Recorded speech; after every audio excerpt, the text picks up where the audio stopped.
Hi friends, welcome to my channel.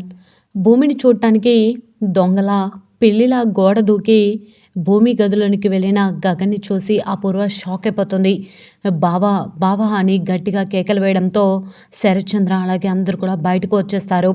ఏంటపూర్వ ఈ టైంలో ఎందుకు అలా అరుస్తున్నావు, ఏమైంది అని అడుగుతూ ఉంటే, మన ఇంట్లోకే దొంగ వచ్చాడు బావా అని ఈ విధంగా అంటూ ఉంటుంది.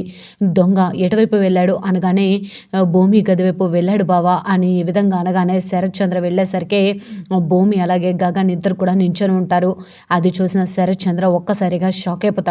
నీకు ఎంత ధైర్యం ఉంటే నా ఇంటికే వస్తావు, అది కూడా గోడ దూకి అని చెప్పి ఈ విధంగా అంటూ ఉంటే, అవును బావా, వాడు గోడ దూకి రాకుండా దొంగచాటుగా రాకుండా నీకు ఎదురుగా రావాల్సిన ధైర్యం వాడికి లేదు కదా అని అంటూ ఉంటే, గగన్ ఇక కాలర్ పట్టుకొని బయటకు ఈడ్చుకొచ్చి ఈ విధంగా అంటూ ఉంటాడు. ఎన్నిసార్లు చెప్పినా నీకు సిగ్గు లేదని అర్థమవుతుంది, నీతో పెట్టుకోవడం కూడా వేస్ట్.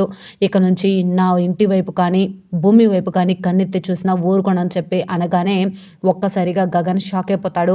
ఏం మాట్లాడాలో అర్థం కాక అలానే నించుండిపోతాడు. మరి శరత్చంద్ర గగన్ చెంప పగలగొట్టి మెడపట్టి బయటకు గెట్టయిపోతున్నాడా? అపూర్వ కావాలనే భూమి గదిలోనికి దూరిన గగన్ని ఇరికించిందా? అసలు ఏం జరిగింది తెలుసుకోవాలి అంటే పూర్తి వీడియోలకైతే వెళ్ళిపోదాం. ఇక లేట్ చేయకుండా పూర్తి వీడియోని చూసే ముందు మొదటిసారిగా నా ఛానల్ని చూస్తున్నట్లయితే సబ్స్క్రైబ్ చేసి పక్కనే ఉన్న గంట సింబల్ని కూడా యాక్టివేట్ చేసుకోండి. అలా చేయడం వల్ల నేను పెట్టే ప్రతి ఒక్క వీడియో అప్డేట్ అనేది మీ వరకు ఈజీగా వచ్చేస్తుంది. ఇక లేట్ చేయకుండా అసలు వీడియోలో ఏం జరుగుతుంది ఏంటి అనేది తెలుసుకునేద్దాం. వెంటనే ఇక భూమి అలా అనేసరికి గగన్కి కోపం వచ్చి ఫోన్ కట్ చేస్తాడు కదా. అయినా తను ఇక్కడికి రానంటుంది పూర్ణి, ఇంకా తనతో మాట్లాడడం ఎందుకు అని అనగానే, అదేంటన్నయ్య అలా అంటున్నావు, భూమి ఏ పరిస్థితిలో అక్కడికి వెళ్ళిందో మనకు తెలియదు కదా, నువ్వే అక్కడికి వెళ్ళి భూమిని తీసుకురా అనగానే, నన్ను చంపాలని చూసిన ఆ ఇంటికి నేను వెళ్ళడమా, చచ్చినా ఆ పని చేయను అనగానే, నీకు ప్రాణత్యాగం చేసి నీ ప్రాణాలను నిలబెట్టిన భూమి, తను మన ఇంటి అమ్మాయి కదా, తను కూడా అక్కడే ఉంది. నువ్వు ఎలాగైనా వెళ్ళి భూమిని కలిసి మాట్లాడి తను అసలు అక్కడికి ఎందుకు వెళ్ళాలనుకుంది ఏంటి అని కనుక్కొని రా అన్నయ్య అనగానే, సరే పోనీ నువ్వు చెప్తున్నావు కదా అలానే చేస్తాను అని చెప్పి భూమి కోసం గగన్ బయలుదేరతాడు. గగన్ బయలుదేరిన తర్వాత పూర్ణి చాలా కంగారుగా అటు ఇటు తిరుగుతూ ఉంటుంది. అన్నయ్య నిజంగా వెళ్ళి భూమితో మాట్లాడతాడా, అసలు ఎక్కడ ఎలా ఉంటుందో ఏమో, అనవసరంగా అన్నయ్యని పంపించానని అనిపిస్తుంది అని చెప్పి పూర్ణి బాధపడుతూ ఉంటుంది. ఇక గగన్ కార్ ఇక స్టాప్ చేసి ఇంటి ముందు అటు ఇటు చూస్తూ ఉంటాడు. వెంటనే పూర్ణి ఫోన్ చేస్తుంది. వెళ్ళవా అన్నయ్య అనగానే, వచ్చాను కానీ ఇక్కడ లాక్ వేసింది కదా, ఎలా లోపలికి వెళ్ళాలి అనగానే, లాక్ వేయక నీకోసం ఓపెన్ చేసి పెడతారు మరి, అయినా నువ్వే భూమిని మాట్లాడాలన్నా భూమిని కలవాలన్నా గోడ దూకి మరి పిల్లిలా వెళ్ళాల్సిందే అనగానే, నేను పిల్లిని కాదు పోని పులి అని మర్చిపోకు అనగానే, ఇప్పుడు పిల్లైనా పులైనా గోడ దూకాల్సిందే కదా అన్నయ్య, తప్పదు మరి అని అంటూ ఫోన్ కట్ చేసి, సరే అన్నయ్య గుడ్ నైట్ అని చెప్పి ఫోన్ కట్ చేస్తుంది. అయ్యో పూర్ణి ఏంటి ఇలా ఇరికించింది అని చెప్పేసి, ఇప్పుడు గోడ దూకక తప్పదా అని చెప్పి గోడని దూకేస్తాడు. అటు ఇటు చూస్తూ ఉంటాడు, ఎవరైనా చూస్తారేమో అని చెప్పేసి.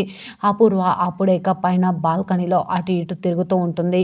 వెంటనే ఇక అపూర్వ పిన్ని కూడా వస్తుంది. ఏంటమ్మా ఈ టైంలో దెయ్యంలా అటు ఇటు తిరుగుతున్నావు అనగానే, నాకు నిద్ర పట్టట్లేదు పిన్ని అనగానే, నీకు నిద్ర ఎందుకు పట్టట్లేదో నాకు తెలుసు అని అనగానే, ఎందుకు పట్టట్లేదో నీకేం తెలుసు, ఏమనుకుంటున్నావు అని అంటూ ఉంటే, అది నీ కూతురు పేరు మీద ఆస్తంతా రాపించే వరకు నువ్వు నిద్రపోవని నాకు తెలుసు అని ఈ విధంగా అంటూ ఉండగా, అవును పిన్ని బాగా కనుక్కున్నావు, నువ్వేంటి ఇలా వచ్చావు అనగానే, నువ్వేం చేస్తున్నావా అని ఇలా వచ్చాను అని ఈ విధంగా అంటూ ఉంటుంది. వెంటనే ఇక నిదట్లో కూడా నువ్వు నా గురించి ఆలోచిస్తున్నావా, చాలా థ్యాంక్స్ పిన్ని, సరే నువ్వు వెళ్ళి పడుకో, నాకు కూడా నిద్ర వస్తుంది, నేను కూడా వెళ్ళి పడుకుంటాను అని చెప్పేసి ఈ విధంగా అంటూ ఉంటుంది అపూర్వ. అప్పుడే ఇక గగన్ అటు ఇటు చూస్తూ పై వరకు వచ్చేస్తాడు. త్వరగా భూమి గది వైపు పరిగెత్తుకుంటూ వెళ్తాడు. అప్పుడే అపూర్వ ఇంట్లో ఎవరో దుంకిన సౌండ్ వస్తూ ఉంటుంది. ఎవరు వచ్చారు అని చెప్పేసి ఆలోచిస్తూ అటు ఇటు ఇల్లంతా కూడా తిరుగుతూ ఉంటుంది. వెంటనే ఇక భూమి గది వైపు వెళ్ళి భూమి డోర్ తీసి గది డోర్ తీయగానే భూమి లోపల ఒక బుక్ చదువుకుంటూ కూర్చొని ఉంటుంది. దొంగచాటుగా ఒక కన్నుతో భూమిని చూస్తాడు. తర్వాత డోర్లు సౌండ్ వెంటనే తెరవగానే అటు నుంచి వస్తున్న అపూర్వ కూడా చూస్తుంది. ఇదేంటి భూమి ఇంకా పడుకోలేదు, లేదా? భూమి గదిలో లైట్లు వెలుగుతున్నాయి. ఎవరో తన గది వైపే వెళ్తున్నట్టుంది. కొంపతీసి ఆ గగనగాడు వచ్చాడా ఏంటి అని ఆలోచిస్తూ ఉంటుంది. వెంటనే ఇక భూమి గదిలోనికి త్వరగా పరిగెత్తుకుంటూ వచ్చిన గగన్ని చూసి షాక్ అయిపోతుంది. ఇదేంటి గగన్ గారు నా కోసం వచ్చారా అని ఆలోచిస్తూ ఉంటుంది. గగన్ ఇక డోర్ దగ్గర నించుండిపోతాడు. భూమి ఇక నెమ్మదిగా గగన్ని చూసుకుంటూ కాళ్ళు కింద పెట్టి వచ్చేస్తూ ఉంటుంది గగన్ దగ్గరికి. ఏంటి మీరు ఈ టైంలో ఇలా ఇక్కడ ఎవరైనా చూస్తే అని అంటూ ఉంటే, నీకోసమే వచ్చాను భూమి అని అంటూ ఉండగా భూమి కళ్ళల్లో గగన్ని, గగన్ కళ్ళల్లో భూమిని ఇద్దరు కూడా ఒకరికొకరు చూసుకుంటూ ఉంటారు. వెంటనే ఇక అపూర్వ దొంగచాటుగా వచ్చి లోపల నించున్న భూమి గగన్ని చూసేస్తుంది. చూసి ఏంటి ఈ టైంలో ఈ భూమి కోసం వీడు రావడం ఏంటి? కొంపతీసి వీళ్ళిద్దరి మధ్య ఏదైనా నడుస్తుందా ఏంటి?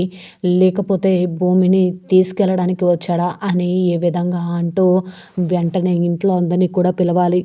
గగన్ గారిని అడ్డంగా బుక్ చేయాలి బావ దగ్గర అని చెప్పి అనుకుంటూ ఉంటుంది కదా.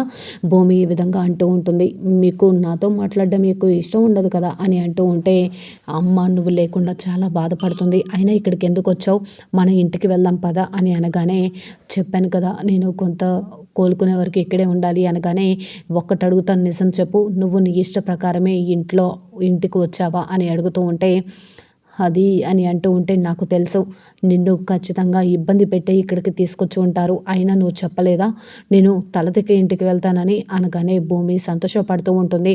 గగన్ అర్ధరాత్రి తన కోసం రావడమే తను సంతోషంగా భావిస్తూ ఉంటుంది కదా. అయినా ఇలా గోడ దూకి నా కోసం పులిలా ఉండే మీరు పిల్లిలా మారి నా కోసం గోడ దూకి ఇలా వచ్చారంటే చాలా సంతోషంగా అనిపిస్తుంది తలతిక్క గారు అని చెప్పి అంటూ ఉంటే, నువ్వు ఎలా ఉన్నావో చూద్దామని వచ్చాను, ఇదంతా పూర్ణి ఐడియా అనగానే, అవునా పూర్ణి చెప్పిందని వచ్చారనమాట, అంటే నన్ను చూడాలని రాలేదా అని అనగానే, నిన్ను చూడాలని వచ్చాను పూర్ణి ఇచ్చిన సలహాతో అని ఈ విధంగా గగన్ అంటూ ఉంటాడు. అపూర్వ మాత్రం గట్టి గట్టిగా కేకలు వేస్తూ గగన్ ఇరికించడానికి బావా దొంగ దొంగ అని అడుగుతూ ఉంటే అందరు కూడా పరిగెత్తుకుంటూ వచ్చేస్తారు. గగన్ కూడా ఏం అర్థం కాదు. వెంటనే చాలా చెమటలు పడుతూ ఉంటాయి భూమికి అలాగే గగన్కి. ఎక్కడ బావ అనగానే, భూమి గది వైపు వెళ్ళాడు బావ దొంగ అని ఏ విధంగా అంటూ ఉంటుంది అపూర్వ. వెంటనే పద పద అని చెప్పేసి అపూర్వ చెప్పిన విధంగా శరత్చంద్ర భూమి గది వైపు పరిగెత్తుకుంటూ వెళ్తాడు. అప్పటికే భూమి గగన్ని దాక్కోమని చెప్తూ ఉంటుంది. మరి నిజంగా గగన్ని అపూర్వ చెప్పిన విధంగా ఇరికించడానికే ఇదంతా చేసిందా? ఒకవేళ శరత్చంద్రకి కంట గగన్ పడితే గగన్ని పైనుంచి మెడపట్టి హాల్లోనికి లాక్కొచ్చి మరి, నీకు ఎంత దమ్ము ఎంత ధైర్యం ఉంటే నువ్వు నా ఇంట్లో అది కాక అర్ధరాత్రి దొంగల గోడ దూకి అడుగుపెట్టి నా కూతురు గదిలోనికి వెళ్తావా, ఎంత ధైర్యం రా నీకు అని చెప్పేసి గగన్ చెంప పగలగొట్టి అందరి ముందు కూడా గగన్ పరువు పోయేలా చేస్తారా? లేదా భూమి జాగ్రత్త పడి గగన్ని దాచేసి మరి శరత్చంద్ర కంట పడకుండా చేసి అపూర్వ ప్లాన్ని ఫెయిల్ అయ్యేలా చేయబోతుందా? అసలేం జరుగుతుంది?